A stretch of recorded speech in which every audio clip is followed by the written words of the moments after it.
YCP ఆవిర్భావం నుంచి ఆ నియోజకవర్గంలో పార్టీ జెండా ఎగరలేదు. 3 ఎన్నికల్లో 3 అభ్యర్థుల్ని మార్చినా ప్రయోజనం లేకుండా పోయింది. లోకల్ నాన్ లోకల్ ఫీలింగ్తో గెలవాలని కుయుక్తులు పన్నిన ఫ్యాన్ పార్టీని ప్రజలు ఆదరించలేదు.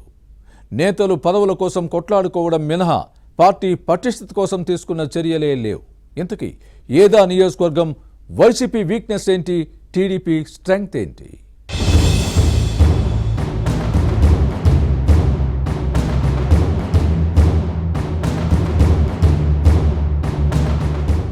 సత్యసాయి జిల్లా హిందూపురం నియోజకవర్గంలో పేరు చెప్తే టక్కున గుర్తుకు వచ్చేది నందమూరి కుటుంబం. తెలుగుదేశం ఆవిర్భావం నుంచి కంచుకోటగా మారింది. బీసీ జనాభా ఎక్కువ, వెనుకబడిన తరగతులే తెలుగుదేశంకు వెన్నుదన్నుగా నిలుస్తున్నారు. టీడీపీ కంచుకోటను బద్దలు కొట్టి ఇక్కడ పాగా వెయ్యాలి అన్న వైసీపీ ప్లాన్స్ ఫలించడం లేదు.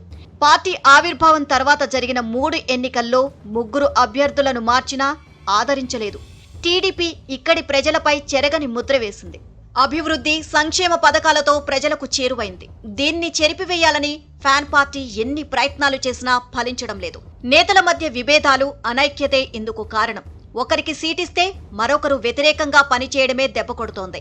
టీడీపీ వ్యవస్థాపక అధ్యక్షుడు ఎన్టీఆర్ ఈ స్థానం నుంచి 3 సార్లు ప్రాతినిధ్యం వహించారు.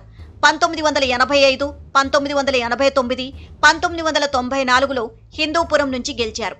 ఎన్టీఆర్ మరణం తర్వాత 1996లో జరిగిన ఉప ఎన్నికల్లో ఆయన తనయుడు నందమూరి హరికృష్ణ నెగ్గారు. ఇక 2014, 2019, 2024లో బాలకృష్ణ హ్యాట్రిక్ సాధించారు. హిందూపురం నియోజకవర్గాల్లో నెగ్గాలన్న ఫ్యాన్ పార్టీ ప్రయత్నాలు ఫలించలేదు. 2019లో వైసీపీ ప్రభంజనంలోనూ టీడీపీ అభ్యర్థి బాలకృష్ణ గెలిచి సత్తా చాటారు. పార్టీ ఆవిర్భావం తర్వాత జరిగిన 3 ఎన్నికల్లో ప్రతిసారి కొత్త అభ్యర్థిని బరిలో దింపినా ఫలితం దక్కలేదు. కుల సమీకరణాల లోకల్ నాన్ లోకల్ ఫీలింగ్తో గెలవాలని కుయుక్తులు పన్నినా ప్రయోజనం లేదు.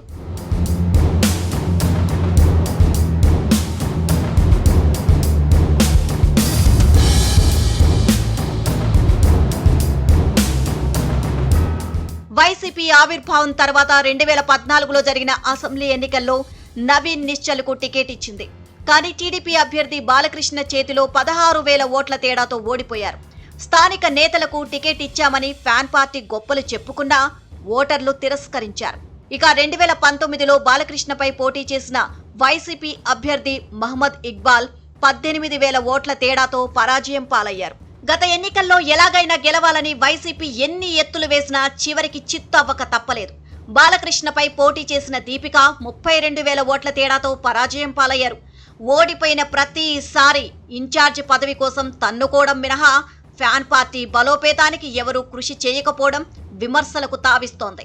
హిందూపురం వైసీపీ 3-4 గ్రూపులుగా విడిపోయింది. పార్టీ పెద్దలకు ఈ వ్యవహారం పెద్ద తలనొప్పిగా మారింది.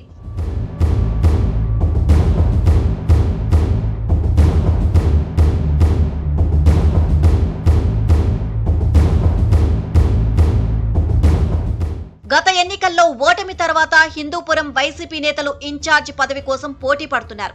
పార్టీ ఇన్ఛార్జ్ దీపిక, ఆగ్రోస్ మాజీ చైర్మన్ నవీన్ నిశ్చల్ నువ్వా నేనా అన్నట్లుగా తలపడుతున్నారు. విభేదాలతో 2 వర్గాలు వీధికెక్కుతున్నాయి. Fan party Rayalaseema incharge Peddireddy Ramachandra Reddy ఆశీస్సులతోనే గత ఎన్నికల్లో తనకు టికెట్ వచ్చిందని నియోజకవర్గ ఇన్ఛార్జిగా దీపిక కార్యక్రమాలు నిర్వహిస్తున్నారు. మరోవైపు వైసీపీ రాష్ట్ర కోఆర్డినేటర్ సజ్జల రామకృష్ణారెడ్డి మద్దతు తనకే ఉందని, సమన్వయకర్త పదవి వస్తుంది అంటూ నవీన్ నిశ్చల్ చెప్తున్నారు. దీపికకు వ్యతిరేకంగా సమావేశాలు పెట్టడం వివాదాస్పదమవుతోంది.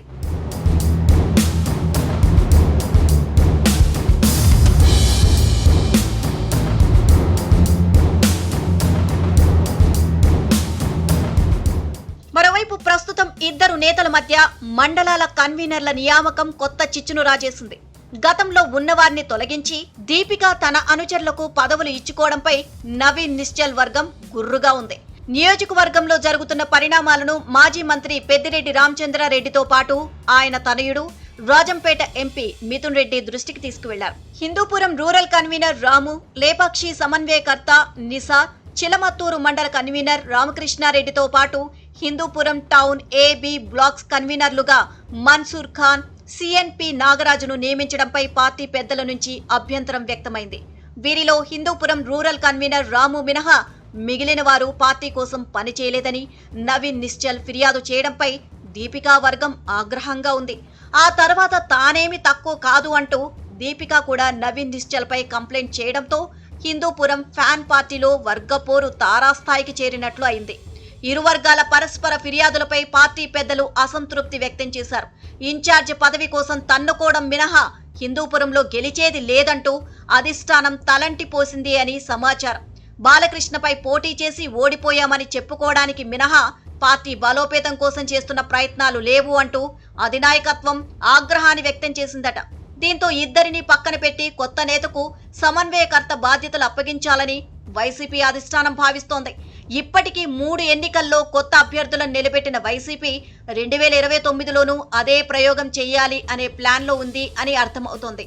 హిందూపురం వైసీపీలో భవిష్యత్తు పరిణామాలు ఎలా ఉంటాయో చూడాలి.